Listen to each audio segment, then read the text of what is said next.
Cashflow Diary Podcast, episode 202.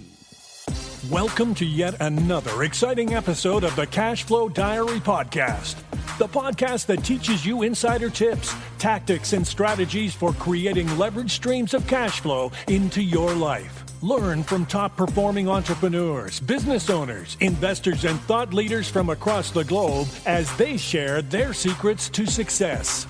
Like what you learn on this and other Cashflow Diary podcast episodes? Go to learninvestingnow.com and sign up to receive powerful tips and information that will help you succeed as an entrepreneur and investor. Now, here's your host, investor, entrepreneur, business owner, educator, speaker, author, and master facilitator of Robert Kiyosaki's cash flow game, Jay Massey. All right, ladies and gentlemen, welcome to another episode of the Cashflow Diary Podcast. I am your host, Jay Massey, and I'm glad that you are here today because we are talking to more of those excellent individuals that are out there that have done things that you may not have considered. This primarily being one thing. I know when I was first getting started, the idea of being able to earn a six-figure income all year was like, wow, that would be great one day if I could only possibly ever hope to have such a thing happen to me. But here's a new concept that I want to make sure that everybody understands is totally possible, and it is possible in many different ways. Instead of six figures in a year, what if you did that in a month? What do you think goes into making that happen? So instead of guessing at it, I figured, hey, why not gather some people who have done it, and then we can just ask them questions, and then all we have to do is go out there and continue to duplicate. You've heard it from me enough, right? And you know that real estate's a place to do it. And yeah, we've talked to some real estate people, but now we're going to be talking to something a little different. And I think you'll be able to gain some lessons from that as well. Today's guest is none other than Darryl Lyons, and he's out there in the great state of Texas. Everything is big in Texas, as you know. And so there's only one way to do income out there, and that's big because it's Texas. It almost makes sense, right? So we're going to find out how he's done it, how he does it, and most importantly, we'll see if we can't squeeze some lessons from him that will help you do the same thing. So help me welcome Darryl Lyons. Darryl, how are you doing? I'm good. Thank you. I know that when we first got started, we had some connection issues, but I got those all resolved, so I'm good to go now. Well, you know, technology is great when it works. So I'm guessing, though, this isn't the first time you've had a challenge in business. Is technology? I mean, you're not going to let something as small as a Skype connection hold you down. No, I'll figure it out. I've got about 30 computers around here, so one of them will work. Just keep plugging until something happens. Until something happens. Now, for those listening, and you being the first time guest on the show, could you give us a little bit of background, who you are, where you came from, but most importantly, what was the industry that you were able to do this in, and what is it that you're doing now?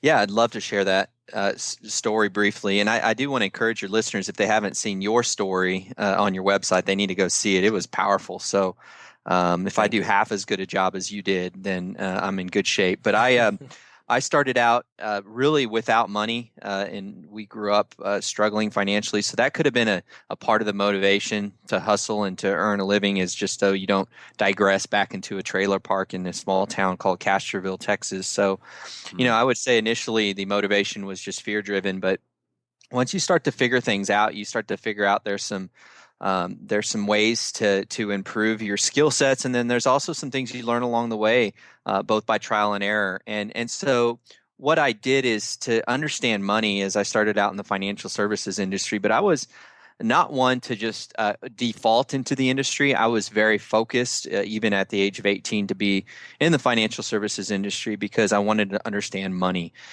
And so I did work my way through college at Bank of America, and that's how I paid my way through school. But I didn't see how you could possibly earn a decent living at least to the degree that I wanted to, without spending 35 years as a corporate executive and working your way up. And I just didn't have time for that. So I bailed out of the banking industry, and the financial services, which, as you know, because you were licensed, allows a really low barrier to entry, a very high barrier to success, but a low barrier to entry. And very much like real estate, you think you get in, you're going to make a ton of money, but that just isn't the case. You've got to nearly go bankrupt, which is what I did nearly several times. And so in the financial services industry, I got licensed, got my insurance license in Texas, and got my investment license, and became a certified financial planner, and got even more education and learned more about the industry. And as I became an advisor to one individual, or to individuals, I started to build teams around me, and so then I started to transition from just an individual advisor, there's a lot of pride in that, to actually a business owner, and where we now serve 2,000 families, and I have 18 employees. Wow, exactly. See, and there's so much in this that I can't wait to unpack some of that, because I think many of you listening, you'll hear some of the same patterns that you've heard from some other individuals who have been able to hit those milestones and markers. But I'm curious, why at age 18, financial services, isn't that that's typically the gray hair game, man? Yeah, no doubt. I'll never forget. It was about 7 or 8 years ago. I was on a plane. I'm 38. I'm still a young guy, but I was on a plane, and a guy. It was in D.C., and I was lobbying in D.C. That's a whole nother story. But a guy sat down next to me and said, "Hey, man, if you look around, everyone on this plane has gray hair except you. So tell me your story." And so that has been really a lot of my life, is just being a young guy. But what's really cool is I've made up for it in other ways, and I know wisdom, experience. There's no substitute for that. But with a high level of energy and humility, and a lack of, there's a fear. But there's mostly just I didn't care if I got rejected. I didn't have this pride, or there's a lot of humility, because I would knock on doors. I tell you what, I must have knocked on thousands of doors, from trailer parks to executive offices.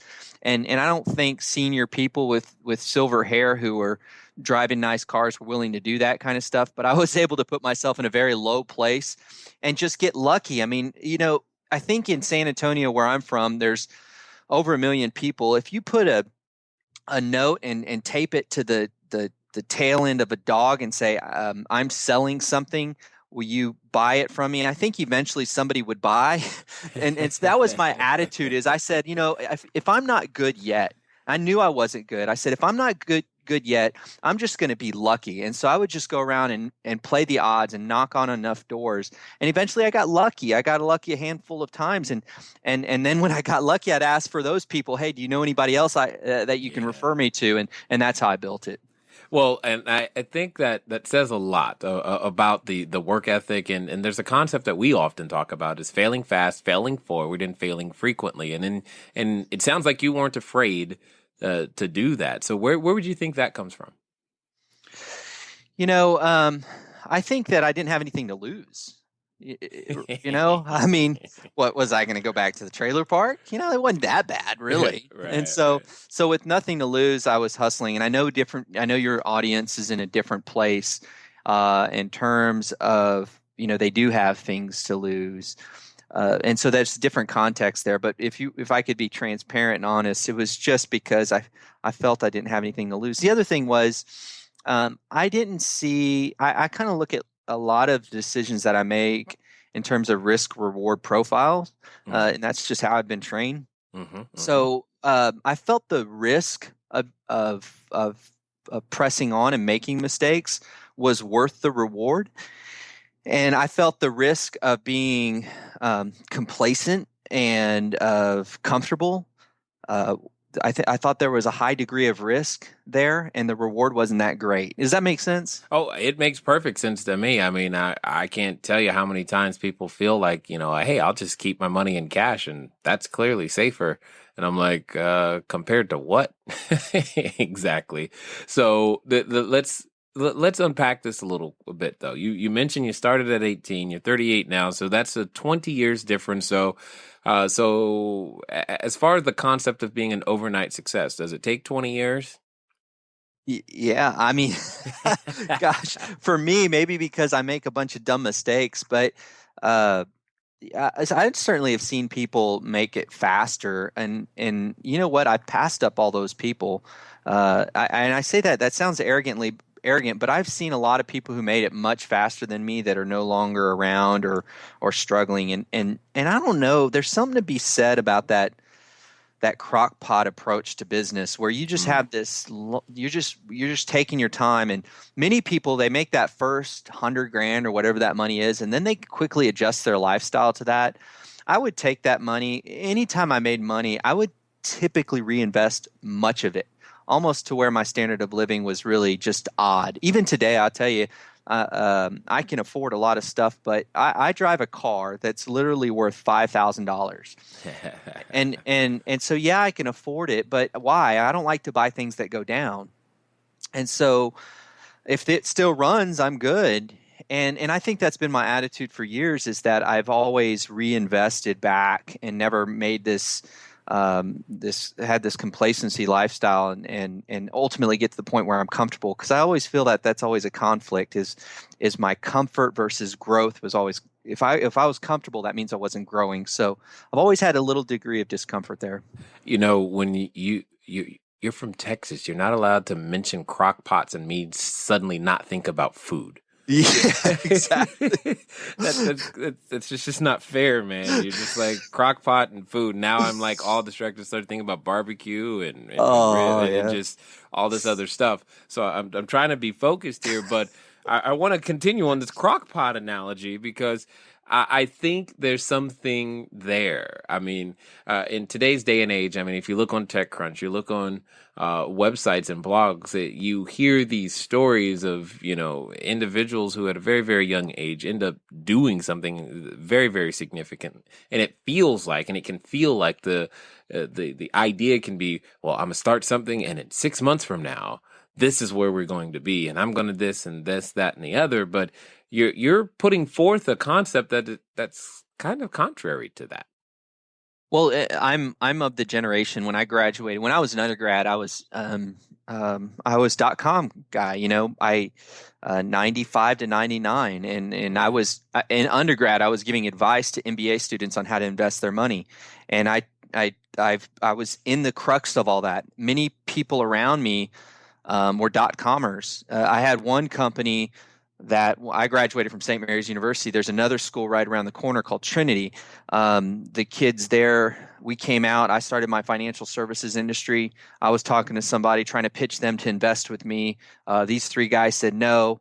They were putting their money in this company called Rackspace, and this company went public and has done well, which is cool. That's the story that you hear. But I got to tell you, for every Rackspace buddy that I tried to pitch, there's about 10 or 15 of my buddies that tried to do it and are now working for somebody today. Right. Yeah. That's getting lucky. If you bet on Rackspace, you got lucky, because you didn't. Yeah, I mean, it's kind of hard to duplicate. It is basically what you're getting at. So, from the standpoint of being able to, create your own entity, manage jobs, and make these transitions. So, when you look at the marketplace today, can anybody, in your opinion, be able to do what you've done? Is that possible?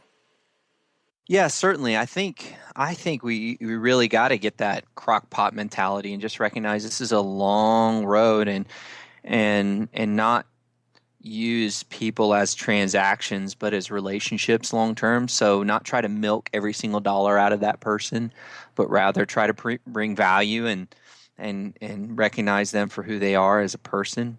And so that takes a long time, and so I think it is a degree of burning bridges. Many people start businesses and they have an idea that if this doesn't work out, I'm going to go do something else. I find many people who have been able to make good money burn the bridge and said, I'm going to do this, and even if I fail, I'm doing this. And when I hear very successful people the ones that really do great things, many people just say, I'm all in. And that's the attitude I have. Yeah, I often tell people. A friend of mine told me once that you just, if you made a mistake, you just paid full price for it. The best you should do, at least what you should do, is turn around and offer your now wisdom to someone else at a discount.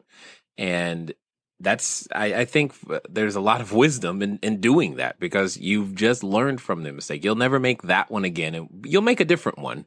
However, you're bringing up a completely different mindset. And, at some point, if we continue with this crock pot analogy, you're going to have to give us the recipe for success in being able to not only change our mindset, but to go out there and take action. So I think we have to align our thoughts and our actions in order to be successful. Would you agree with that? Yeah, that's great. Okay. So if that's the case, success begins with the mind. And how on earth did you manage to develop the mindset required to stick through all those challenging times? Most people, they experience a failure event and run the other direction. So it might have been manufactured when I was real young. I remember that my father, when he was a young executive, probably close to my age, and in the 80s, there was the savings and loan crisis, and he went to go to work one morning, and he put his key in the door, and it didn't work. So he called the building management, and building management said that the request to change the locks came from corporate, and sure enough, he was fired. And he was doing well at that time. Our family was. We had a couple cars and a boat and a nice house in a small town in Texas. But at that time, we started to go downhill financially, and we had material financial problems that created a lot of marital problems and just challenges that was the fabric of my upbringing. And I'll never forget blaming the downfall of us financially and the challenges we had on that one key that wouldn't open the door. And so I made a commitment very early in life, even younger than 18, that I wasn't going to work for anybody. And you know what? My mom and dad now are self-employed. My brother's self-employed, and my sister, we're all self-employed. So I guess along the way, we all decided to do that. So when you start out, I think with just that type of laser focus that you're going to be an entrepreneur, you're going to be a business owner, and you just don't deviate from it. I think that's important. I think we have to stop giving ourselves options and exit ramps and just stay real focused.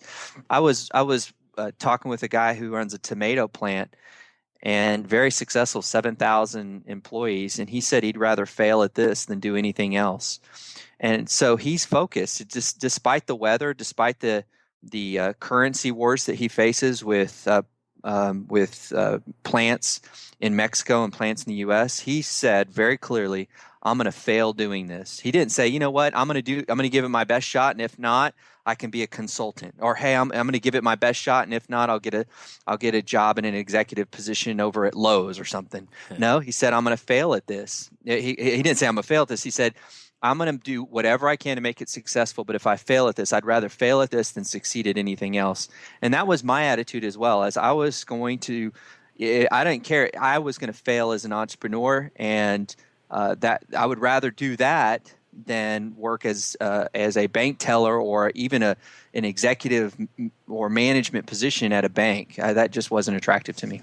Well, I think at this point, for all of us, we reach that point of no return, the Rubicon, typically known as psychologically unemployable. And it's just like, why on earth would I do that? I'd rather struggle to make payroll all day long than to even contemplate the thought process of working for. I can't even say the words.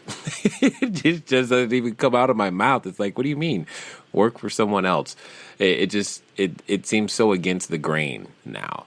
Now, you've mentioned a number of different things, some habits, if I would even dare to say, because you living well within the means and not exceeding, not even increasing your standard of living when the opportunities have been there. And many of us have heard of books like this, 7 Habits of Highly Successful People, etc.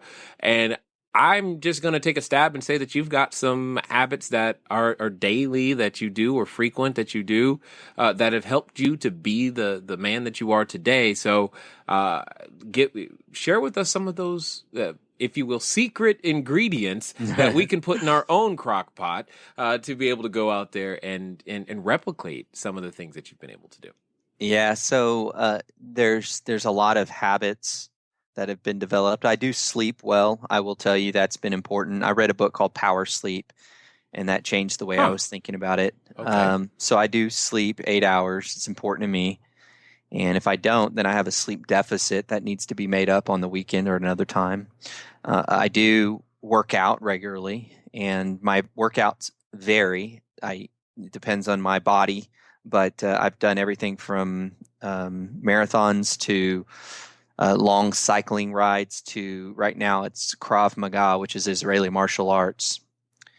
And so those are habits that haven't changed for years. I read one book a month. I read a book on a president pretty much every other month. That's slowed down just a little bit on leadership. Before I leave the office every day, I do the 6 most important things that I need to accomplish the next day. And I pray daily. I have quiet time with God in the morning before I start my day. And that's anywhere from 10 minutes to an hour. And I drink lots of water, and I limit my caffeine intake. Those are all habits. That's probably enough there, right? Well, I almost wished you and I were in the same room right now, because I'm experiencing a whole bunch of goosebumps because we have a lot of the same. I'm just like, okay, we have a lot of the exact same habits, from the water to the sleep and to the praying. It's just like, okay, hold on. Wait a minute.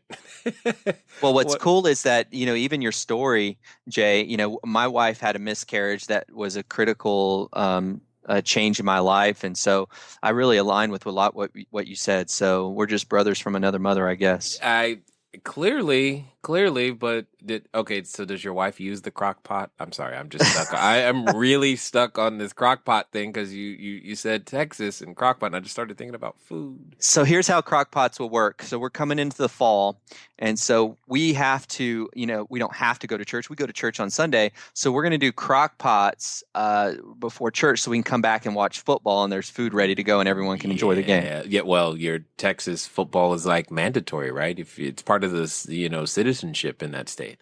Yes, our GDP just shuts down during football season. That's right. If you cannot be a Texan you can't be a Texan or a resident of Texas if you do not like football and crock pots. Got it. That's exactly right. We've got it connected together. Okay, so what would you say then? Because and I think for those that are listening and have been listening to the series, you're hearing some of the same habits come up. And what I want to point out specifically is how few of them had very little to do with things like, I make 50 calls a day and I do this and that, business related stuff. A lot of it had to do with either spiritual or health related things. So I'm curious, what benefits do you find from keeping, those, especially those health and spiritual related habits, and how do they help you be effective? I'm sure you've heard it said before at least once that if you sow a thought, you reap a feeling. If you sow that feeling, you end up reaping a behavior. You sow enough behaviors, they form a habit. That habit then makes your character. That character then begins to influence and determine your destiny. The whole point is, as you are being introduced to individuals who are out there, can we say, killing it?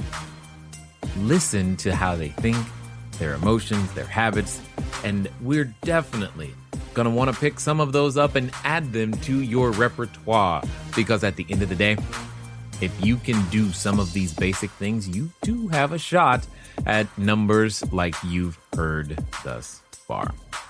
Anyway, here's a good habit, in my opinion, is to pick up a book and read it. So you can go over to cashflowdiary.com/free book. Again, that's cashflowdiary.com/free book, or send a text message to 72000. The keyword is book. Text book to 72000, and that will get you a copy of Cashflow Diary, 10 Steps to Creating Wealth in Any Economy, emailed to you immediately. Now, as you listen to the rest of this particular episode, think about some of the thoughts and feelings and habits that you hear and ask yourself, which am I willing to at least try and take on and see what the results might be? Yeah, well, I can contrast it when I wasn't as, I guess, balanced. And I just found that I just wasn't as sharp. I would get frustrated real easy. I would get anxiety because, I wasn't sleeping, or I didn't have perspective, because of my relationship with God was different than it is today. So I would put too much pressure on myself. So, when you have a lot of pressure and anxiety and fear, people sense that, and the clients and the customers sense that. You're anxious to get a sale, and you don't have that patience. And so I think when we change our lifestyle and our approach to life, we tend to be a little bit easier to work with and easier people to do business with. And so, yes, I've had those habits of business that were, in fact, I used to tell myself 3 a day keeps the creditors away. That means I made 3 calls. Oh my God! You did not just say that. Yeah. Okay. Let me. Okay. You are killing me right now. I tell everybody that I said 5 yeses a day keeps poverty away. I am not kidding. Those that are in our membership, those that have been listening for a long time, they're probably freaking out. Like, okay, Jay's talking to himself right now. So this is awesome. You're awesome. Just ambitious. So you have 5, I had 3, right? Right. I was just trying to eat. That was my goal. I was just trying to eat. This is crazy. How many things are coming up here. Okay, so let's talk about let's see if we match here too. Let's talk about the money, the aspect. I mean, you're in the business of money. So are we, to a different degree. But we have to have a certain mindset about it, having it, not having it, what we believe we can achieve financially. I mean, to some degree comes a lot from the upbringing, where we've been, what we've been through.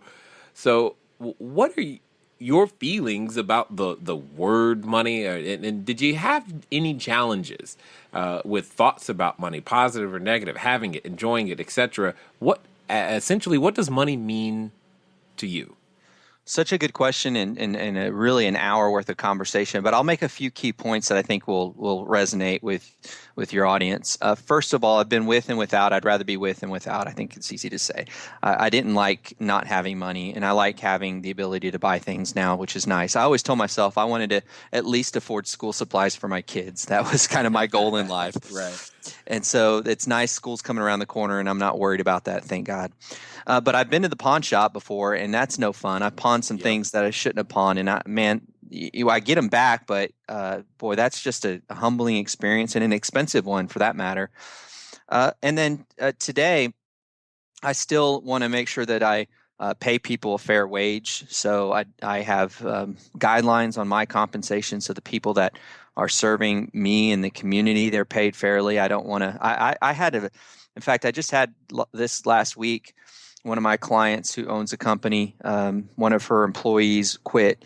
And I knew that was going to happen because she did not make a commitment to pay him what he's worth. And so sure enough, he left. And so she decided to take more compensation and not pay him more. Well, that's not something I'm willing to do.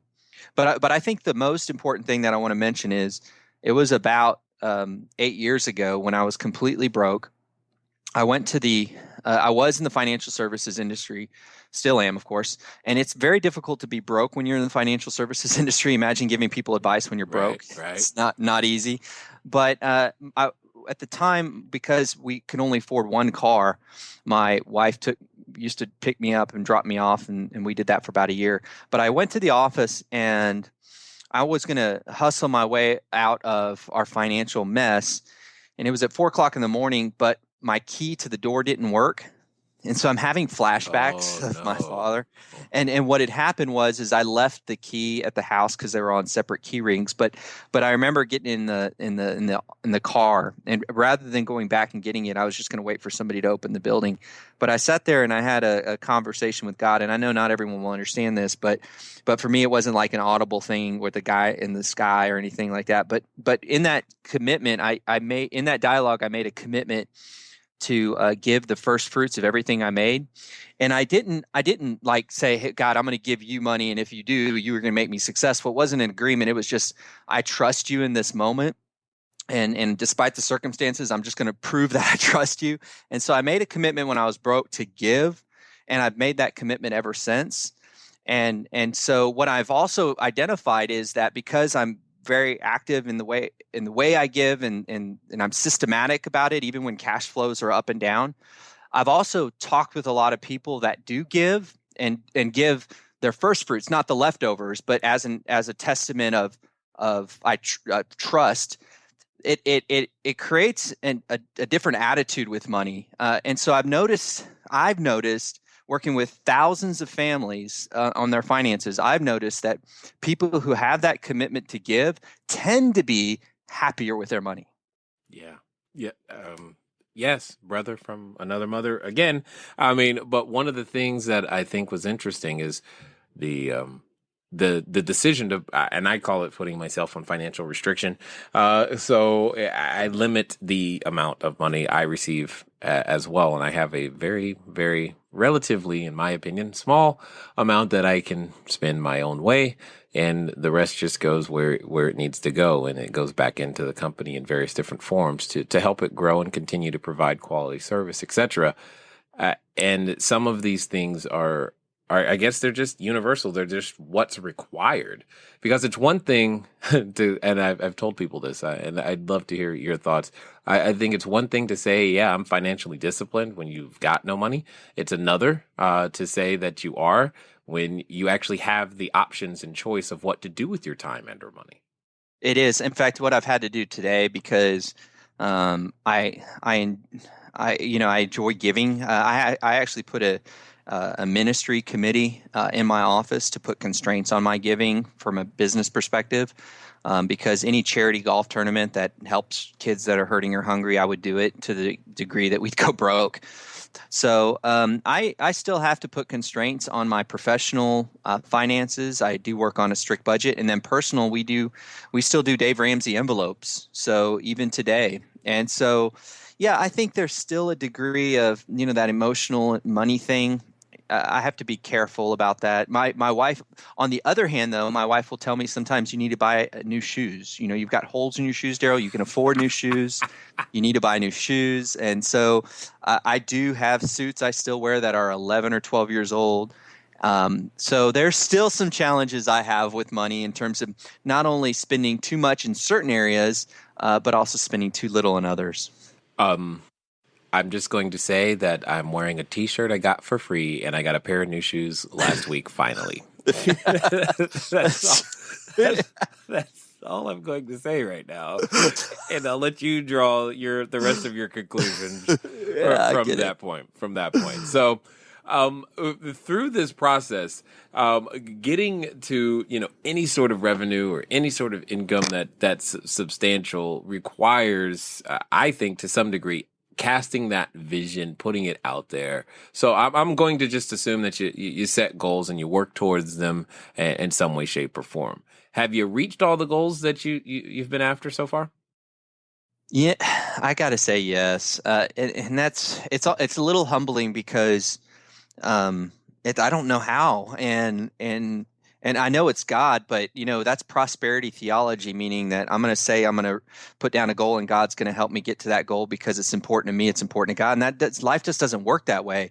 But for me, I've set down goals and I've hit them. I never forget. My first goal was to make $60,000, and I made that, pretty much right out of college. And then my next goal was to make $100,000. I made that pretty quickly, and then the next goal was to have payroll, believe it or not, payroll of $100,000 a year. Nice. And I hit that, and then I'm going to make $1 million, and then hit that, and then it just keeps happening. And so but here's my attitude towards it.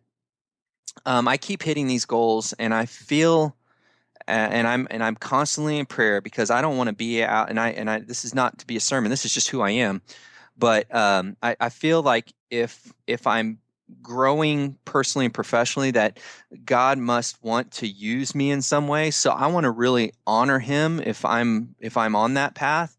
And so I want to make the most of the resources he's given me. So I continue to set challenging goals because I believe God is a Texan and he thinks big. And so I do continue to set big goals, and we'll just see what happens, but they continue to happen. And I'm very grateful for that. I'm willing to bet he's got a really large crock pot too. Yeah, that's right. Yeah. Yeah. So, and what's interesting is, I'm curious to know: did these goals happen faster, or did it take longer than you thought it would? I think most of them happened faster than I thought, honestly. But I think there was a lot of pain to get there. That was probably the one thing I didn't expect. Even if like I was hitting I was in between a couple pretty good goals, there was things that I just didn't anticipate happening. I remember in 2011 we decided to start a hedge fund, and a lot of times when I have the pain, it's usually a direct result of some selfish ambition. But I decided to start kind of a hedge fund, which is, at the time there was a 10-year period where the stock market was just flat, and I was frustrated and I wanted to make money for my clients, and I was really, in my mind, I wanted to do good things for them. And so I decided to start a hedge fund, and I hired a guy, and I invested a lot of money in it, and we lost so much money, not for just us, but for clients, and it was just a debacle. And that I would have never thought. In fact, my business partner at the time, he got so sick with anxiety that his colitis flared up, and he was hospitalized for 6 months. Oh, wow. And we dealt with so much in that 1 year. And I would have never anticipated that we had to go through that experience to be where we're at today. And so I think what I understand is that the time is less of an issue. It's just the storms that occur in between. And those things I just don't quite anticipate. But what's really important for me now is to know that those storms come. I get that. It's how I respond to it that really matters. And so I think today I'm proud that and maybe maturity, but I think it's a lot to do with my faith, is my response to the storms are a lot better than they used to be. Well, you bring up a very, very important point, and I often let people know it's not that I don't feel fear. It's not that people who are successful don't feel fear or don't get afraid. It's we have the same stimulus come at us. We choose to respond differently, and learning how to respond differently is part and parcel of how you're going to make it through. We're not exempt from problems. At least I'm not. And if you are, I would be very, very upset, by the way. So what do you think is, like, if someone is listening and they're investing a significant amount of time trying to reverse engineer and understand every possible conceivable scenario that happens before they take action, is that time well spent? I think it's good. Who first builds a house without counting its cost, right? So I think it's very wise. I mean, I'm a certified financial planner, to sit down and recognize what the costs are, what the risks are, the SWOT analysis, the strengths, weaknesses, opportunities, and threats, what those look like. I think there's a lot of wisdom in that. I don't think that letting that paralyze you from taking the next step and saying, those threats are too big for me to move forward. I think you just say that's just what it is. It's a part of the game, and I'm going to deal with it. But to recognize that you have to have a certain runway of finances, of cash, to be able to navigate and pay the bills. I think all those things are important. So I do obviously believe in good planning, but I do not want that to paralyze you, or anybody for that matter, to get this information and just pause or get fearful or analysis paralysis. I think you just take it and just know that that's what it looks like, and then go. Agreed. And so when is enough information enough? How does one know to go? Yeah. So in my opinion, there's wisdom in the council of advisors. So I typically spend time talking with other people. I set up an advisory council for our company a while back, and there are about 6 business people that I respect that have the same value system that I do, but have been down the road a little bit longer and have run businesses. And I usually take these next steps to them and let them wrestle with it and look at it from a different angle. So it is so critical that we take it to other people. Of course, the spouse is first and foremost. You've got to get the spouse on board. Otherwise, it's dead in its track. I mean, my spouse has saved me. My wife, her name's Caress. By the way, who has a wife named Caress? Isn't that cool? It sounds like a soap almost. Yeah, it's like a soap, but with an E. Yeah. So, but I would have failed had I not had her commitment. So the spouse, you get the spouse's commitment, 100% all in, and then you get around other successful people, even if it's only one or two steps ahead. Get their feedback, and then you move. Well, so your spouse has a unique name. My wife's name is Poppy, which is not exactly normal. So you've got soap, I've got a flower. This is awesome. And we both have people we go to for advice. And what I find interesting is that you said business people. So it wasn't necessarily mom and dad or someone who has never had any experience in business that you're asking. Because sometimes I see people, hey, I talked to my friends and this is what they said, but you know what? They've never wrote an offer, never did a deal. They don't have customers, and you're listening to them. Yeah, and I get that a lot because I give people advice on their investments, and their uncle, told them to do something. And I had one the other day that said, Darryl, my investments aren't growing as well as my friends. He made $60,000 last year on his investments. I said, well, how much does he have? I don't know. He made 60 grand. Well, I mean, he could have $2 million, and that's a 3% rate of return. I have no idea. Right. And so we don't really have a context. And so I get so many people who have opinions. And, their opinion could be as good as the Chinese food they had for lunch. If it was good Chinese food, their opinion is good. If it was bad, it was bad. And so absolutely not. I am not interested in haphazard opinions. I want people who've been there and also who have wisdom that, if they're going to give me marital advice, I want them to have a solid marriage. If they want to give me dieting advice, then I want to know that they're in the game too. If they're giving me business advice. So I'm going after people who have a track record of not being perfect. I'm not asking for that, but just a track record in that space. Well, we all know there's only one person who's ever made it perfectly. He's written a really good book that has lots of direction in it to help us figure those things out.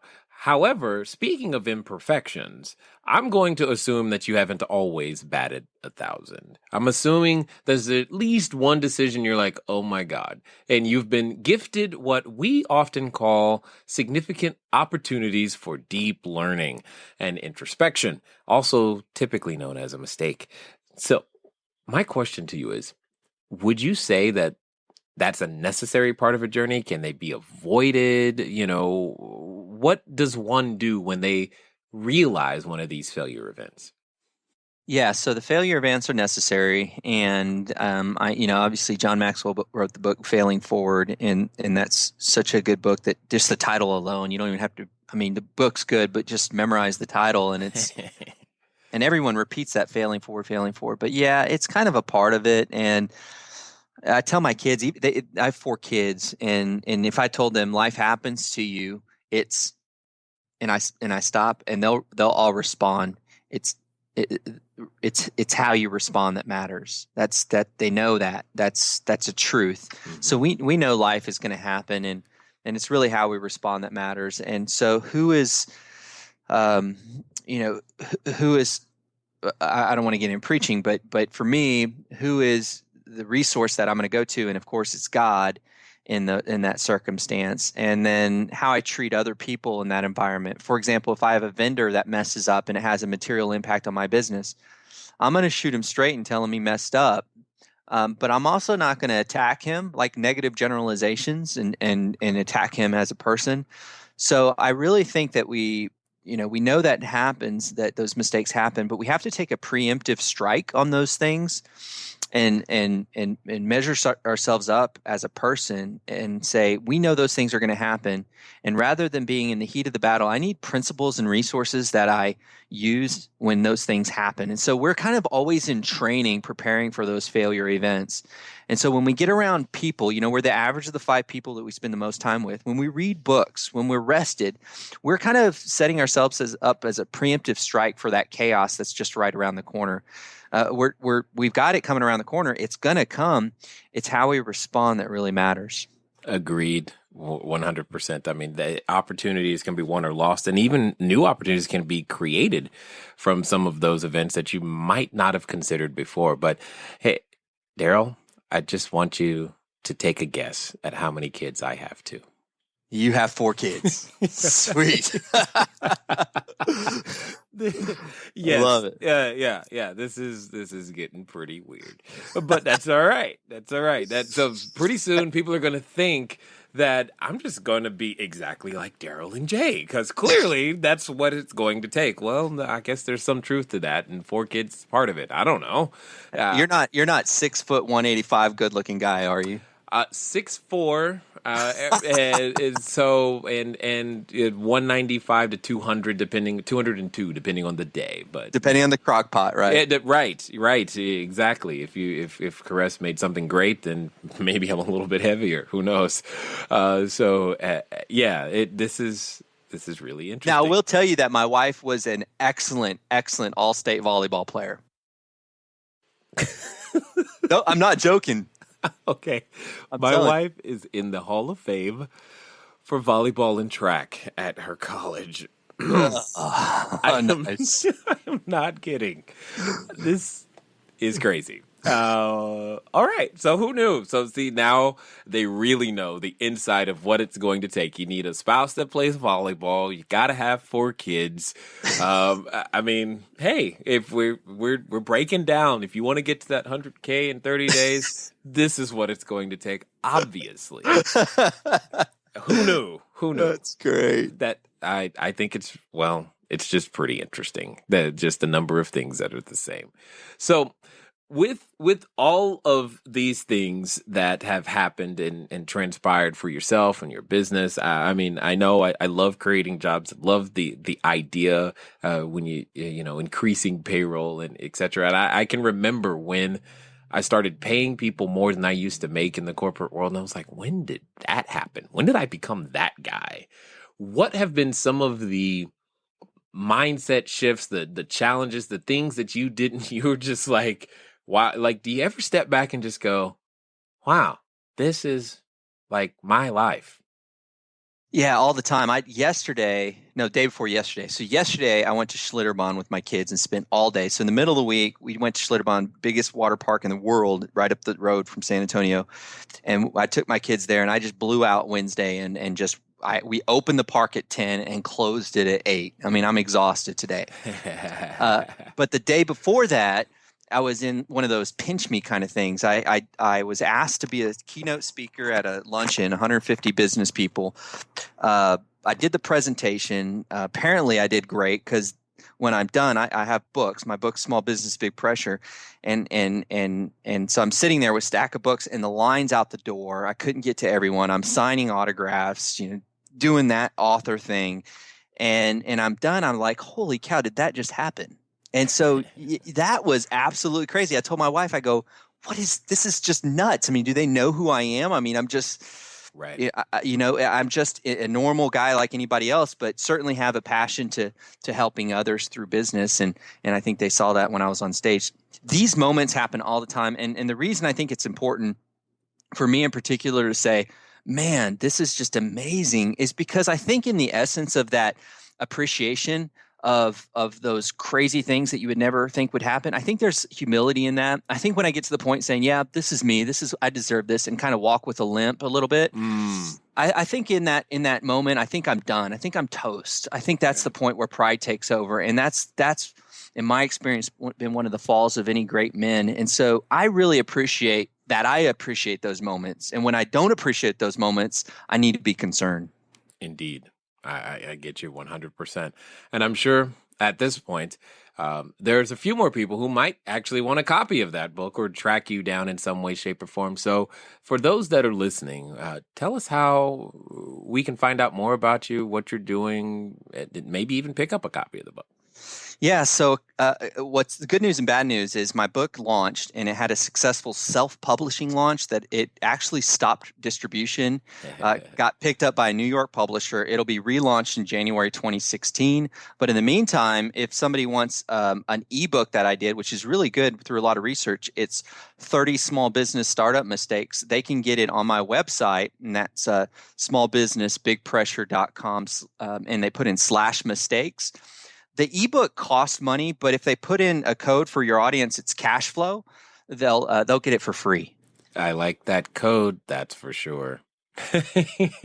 So that's perfect. That's perfect. I think there's going to be a number of individuals who are interested in understanding more of the systems and the things that it's going to take to be successful. So as we wind down here, let me ask you this. If someone was coming to you and thinking to themselves that, I want to get in business, I think, but the idea of getting to, that level of revenue, I don't know what it's going to take and what I'm going to do. What would you just say to them in general? What would you encourage them to do to be able to figure out if they've got what it takes? I don't know if this is the answer that your audience is going to want, but it's really putting two things: putting one foot in front of the other every day. So it's just slow and methodical, and not expecting it overnight is the attitude of choice. But also an attitude of solving people's solving people's problems, not selling products. Right. So I think if you go in with an attitude that you have a really altruistic heart. I'd call it ideal pragmatism, where you are really want to solve people's problems, but you need to make a profit, which is really what business is solving people's problems, but with a profit. If you really have that attitude, then I think the money comes. And I know that sounds odd, but I believe that to be true. And you have to make good business decisions along the way, unless you're in the ministry or nonprofit. But if you're in the for-profit, you put together a good business model and you execute with excellence, but just really have that attitude of solving people's problems, I think you win. Agreed. 100%. And I hope for those of you listening that you're getting something out of listening to these higher performers, high achievers, big thinkers, and in this case, people who use a crock pot very well.